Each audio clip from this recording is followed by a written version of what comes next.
Welcome to Shalom Podcast.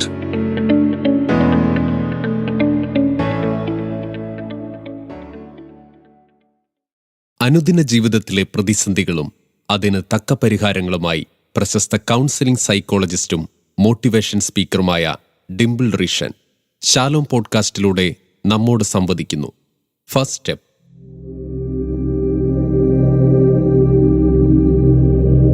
First step എന്ന പ്രോഗ്രാമിലേക്ക് സ്വാഗതം. ഞാൻ ഡിംപിൾ റിഷൻ.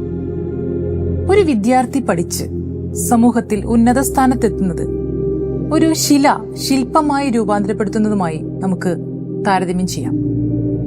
ഒരു ശിലയെ ലക്ഷണമൊത്ത ഒരു ശില്പമാക്കി മാറ്റാൻ പ്രഗത്ഭനായ ഒരു ശില്പി വിചാരിച്ചാൽ മതി. പക്ഷേ ഒരു വിദ്യാർത്ഥിയെ സംബന്ധിച്ചിടത്തോളം ജീവിത വിജയം നേടി സമൂഹത്തിൽ ആദരിക്കപ്പെടുന്ന ഒരു നിലയിലെത്തണമെങ്കിൽ അവർ തന്നെ ശ്രമിക്കണം. സ്വന്തം കഴിവുകൾ കണ്ടെത്താനും അവ ഉപയോഗപ്പെടുത്തി വിജയിക്കാനും കഴിയണം. ചുരുക്കി പറഞ്ഞാൽ മനുഷ്യന്റെ കാര്യത്തിൽ ശിലയും ശില്പവും ശിലയെ ശില്പമാക്കേണ്ട ശില്പിയും അയാൾ തന്നെയാണ്. കഴിഞ്ഞ 1000 വർഷം കൊണ്ട് സമൂഹത്തിനുണ്ടായ മാറ്റത്തിലധികം കഴിഞ്ഞ 10 വർഷം കൊണ്ട് ഉണ്ടായിട്ടുണ്ട്. അച്ചടിയന്ത്രം ജർമ്മനിയിൽ നിന്ന് കേരളത്തിലെത്താൻ നീണ്ട 385 വർഷങ്ങളെടുത്തു.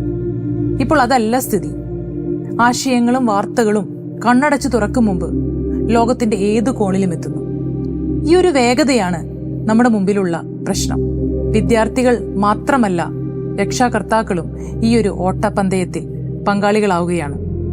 അക്കാഡമിക് മികവ് കൊണ്ട് മാത്രം ആർക്കും ലക്ഷ്യത്തിലെത്താൻ കഴിയില്ല. അതിന് വേണ്ട ചില സ്കില്ലുകളും നമ്മൾ ആർജിച്ചെടുക്കണം. ജീവിതത്തിൽ വിജയിക്കാൻ ആവശ്യമായ കഴിവ് എല്ലാവരിലും ഒളിഞ്ഞിരിക്കുന്നുണ്ട്. അത് വെളിവാക്കാനുള്ള ഒരു കഴിവ് നേടുകയാണ് വേണ്ടത്. കെനിയക്കാരൻ ബരാക് ഒബാമ സീനിയറിന്റെയും അമേരിക്കക്കാരി സ്റ്റാൻലി ആഡനത്തിന്റെയും മകൻ ബരാക് ഒബാമ 48ാമത്തെ വയസ്സിൽ അമേരിക്കൻ പ്രസിഡന്റ് ആവുമെന്ന് ആരെങ്കിലും പ്രവചിച്ചിരുന്നു? സ്കൂൾ അധ്യാപകനായിരുന്ന ഹീരാചന്ദിന്റെയും ജമുന ബെന്നിന്റെയും മകൻ ധീരുഭായ് അംബാനി ഭാരതത്തിലെ ഏറ്റവും വലിയ വ്യവസായ ശൃംഖലയായ റിലയൻസിന്റെ ഉടമയായി തീരുമെന്നും ആരും കരുതിയിരിക്കില്ല. എല്ലാവരിലും ജീവിതത്തിൽ വിജയിക്കാൻ ആവശ്യമായ കഴിവ് ഒളിഞ്ഞിരിപ്പുണ്ട്. കഴിവ് ഏത് മേഖലയിലാണെന്ന് തിരിച്ചറിഞ്ഞ് ഉപയോഗപ്പെടുത്തുന്നവരാണ് ജീവിത വിജയം നേടുന്നത്. ഓടാനുള്ള കഴിവ് ആമയേക്കാൾ മുയലിന് വളരെ കൂടുതലാണെങ്കിലും മത്സരത്തിൽ വിജയിച്ചത് ആമയല്ലേ. ഫിനിഷിംഗ് പോയിന്റ് വരെ തളരാതെ നിർത്താതെ പരമാവധി വേഗത്തിൽ ഓടാൻ ആമയ്ക്ക് കഴിഞ്ഞു.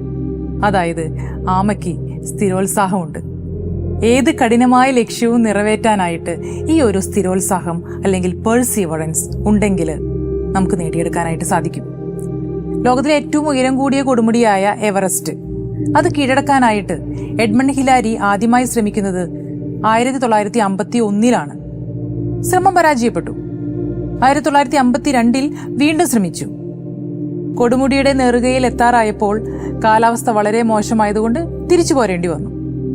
കൊടുമുടിയുടെ താഴെ ഇറങ്ങി മേലോട്ട് നോക്കി അദ്ദേഹം വാശിയോടെ പറഞ്ഞത് എന്താണെന്നറിയൂ? ഹേ എവറസ്റ്റ്, നീ വളരുന്നില്ല, എന്നാൽ ഞാൻ വളരുകയാണ്. അടുത്ത തവണ നിന്നെ ഞാൻ കീഴടക്കും. 1953 എഡ്മണ്ട് ഹിലാരി എവറസ്റ്റ് കീഴടക്കുക തന്നെ ചെയ്തു. വലിയ നേട്ടങ്ങൾ കൊയ്തിട്ടുള്ളവരൊക്കെ തന്നെ സ്ഥിരോത്സാഹികളായിരുന്നുവെന്ന് നമുക്ക് കാണാം. വലിയ ലക്ഷ്യങ്ങൾ ഒരിക്കലും എളുപ്പം കൈവരിക്കാവുന്നതായിരിക്കില്ല.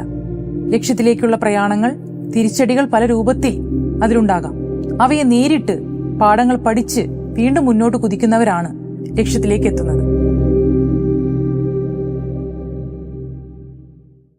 ഫസ്റ്റ് സ്റ്റെപ്പ് ഷാലോം പോഡ്കാസ്റ്റിലൂടെ നമ്മോട് സംവദിച്ചത് പ്രശസ്ത കൗൺസിലിംഗ് സൈക്കോളജിസ്റ്റും മോട്ടിവേഷൻ സ്പീക്കറുമായ ഡിംപിൾ റിഷൻ.